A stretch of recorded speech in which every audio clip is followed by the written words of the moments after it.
Today, we are going to be changing motor mounts on my W211 E320 CDI. That's got the OM648 motor, not the OM642 V6. The V6 is actually a little easier to change motor mounts on. The inline 6 is a little bit harder, but only because of the passenger side. Tools you're going to need are a 13mm socket, extension, and ratchet. This is 3/8. You may want to go with 1/2 inch because taking this bolt out right here, which goes in through the bottom and the subframe to the mount, that is in there tight. I mean tight, so might want to go at that with a breaker bar. I was able to get it out with this ratchet, but this thing has a little bit longer of a handle, so it made it a little easier for me. And then the only specialty tool you really need is one of these things. This makes the job a whole heck of a lot easier. I picked this up at Lowe's. It's a 16mm ratcheting wrench here, but it also has the capability to swivel. And that is the key, because when you get this thing on top of the bolt for the motor mount, which actually goes here, this bolt, when you get this on top of that, you actually need to access it from the bottom, so you got to have this thing bent. Now, luckily, this is not in there very tightly, but it does make a world of a difference having a wrench, especially a ratcheting wrench that can bend like this. So go out and pick one of these up. It makes doing motor mounts a whole heck of a lot easier. I'm not going to get into taking the plastic covers off. If you can't do that on your car, this is not a job you want to attempt. I use just a impact wrench for that to take those bolts off the bottom panels, but let's get into it. All right, first up, we are over here on the passenger side of the car. That right there is the passenger side motor mount. This is the one I'm actually going to be changing. I've already changed the one on the driver's side, but I'll go ahead and show you where that is and the easiest routes to take the bolts out from that side.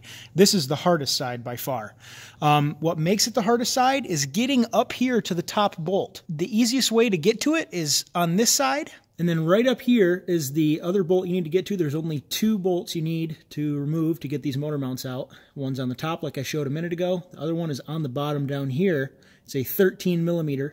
And like I said earlier, it is in there tight. So don't be afraid to put quite a bit of torque on that thing. Showing you the view from the backside here. This is the area that you're actually going to be pulling the motor mount out of. You don't have enough room on the front side, so make sure to take off your rear aerodynamic panels here to get access to that. You're going to be pulling that motor mount down out of here after you lift the engine up a few inches. You need probably about 2 inches, 1 to 2 inches of clearance in order to pull that mount out of there because there's a locating pin on the top. All right, first things first is you need to remove the bolt on the top and then the bottom. I'm not going to show you how to do that on camera because I've already done it, and it's pretty self-explanatory. The only real trick is getting to the top bolt up there. Like I said, you need to use that pivoting ratcheting wrench, 16mm, in order to get to that. So I got those bolts out already. Time to jack up the engine. Car's jacked up. Now we're going to pull the mount out the back side here, as best I can at least. May need to jack it up more, not sure yet. Yeah, we'll go ahead and jack it up just a little more. Try it again. We are good to go. You're going to have to spin this thing 1,000 ways a Sunday in order to get it out of there, but it will come out, I assure you.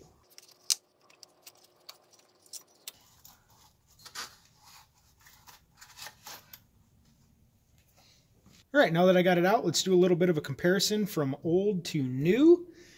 You can see the difference here, definitely. Notice first how this is cockeyed, kind of sideways compared to this one. And this is the same part number. They're the same part. Yet this is cocked off to one side. I was not having an issue with this motor mount, like allowing the engine to pop out of the engine bay, but I am having pretty significant vibration coming from this motor mount on the passenger side. So under normal operation, when driving, the more torque you put on the engine, it's going to allow the engine to tilt this way. It's going to put down pressure on top of this. And I think whatever fluid is in here, or rubber that does the majority of the dampening, is actually collapsed to the point where all the vibration is getting transferred to the frame. Getting it up closer here, you can see all the cracking going on here, all the way around. And most strangely, there's a giant crack right along here, all the way around, that you'll see with the new motor mount is not actually there.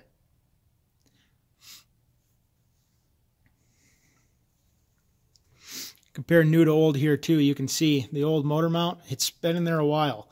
So let's go put the new one in.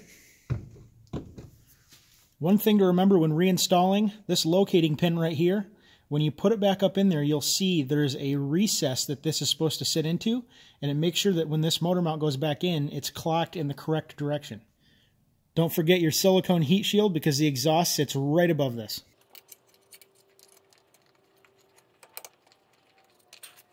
All right, we have some progress. Okay, one thing I'm noticing right away is the new mount is actually considerably taller than the old one, so the old one must have been real collapsed. The first bolt to go back on is going to be the top bolt up here. You're going to take the mount and you're going to spin it until that locating pin falls into its spot. You're going to push up on the mount and then twist your bolt down on the top until it's tight.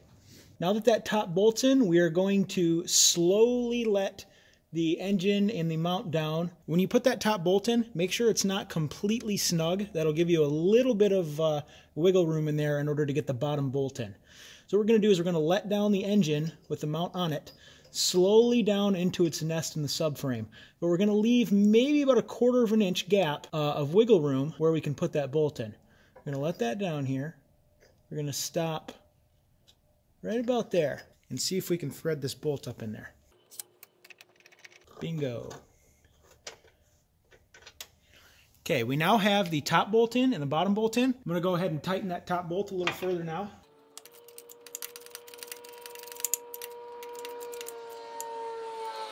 I want to go ahead and tighten the bottom bolt now. Now the reason for tightening these things kind of staggered, you know, top and then bottom, then top and then bottom, is to make sure that the mount is sitting exactly where it needs to in the subframe. I'm going to let the engine down the rest of the way. Now we'll go ahead and tighten this top bolt the final time. Now there probably is torque specs for these things out there somewhere, but in real life, who actually has the room to swing a torque wrench up there? I don't. All right, and that's it. Top and bottom bolts are tightened for that side. Let's go ahead and move on to the driver's side. Right now, as I said earlier, I'm not changing the driver's side because I changed it probably 3 or 4 months ago. Does not need to get changed now, but I am going to show you it. It's right up there. That mount right there. This one does not have one of those silicone dust heat cover things on it. Only the passenger side has that. This mount is a heck of a lot easier to get out. Access to that bolt, just like on the other side, is right up underneath on the subframe. And then access to the top bolt is through this rear aerodynamic panel here. So fish your wrench up that way, just like I did to put the mount up over here. And drop the old mount out, put the new one in. You know the whole drill. I did it already on the other side. A couple tips, guys, for getting both of those motor mounts out of there is when you're using the jack to raise and lower the engine, make sure you're doing it very slowly. Do not jerk it. Do not let the engine drop down. It could damage you, could damage the mount, could damage the engine, a number of things. Just be careful with the jack. When you're raising and lowering the engine, make sure that whatever you're jacking against is sturdy. My point here being, please, for the love of God, do not jack from the center of your oil pan. Okay, that's just stupid. This is thin aluminum, and I'm not going to be held responsible for some idiot jacking against the center of their oil pan with a 2x4, okay? So just when you're doing this, be smart. That is pretty much it, guys. This is a pretty straightforward job. I showed you the worst of it, which is the passenger side mount. Both getting to that top bolt as well as getting the mount out. That is by far the hardest part of the job. This job is pretty straightforward. It's not terribly hard as long as you have the right tools like I explained. If you guys have any further questions, feel free to comment. And as usual, like and subscribe. See ya.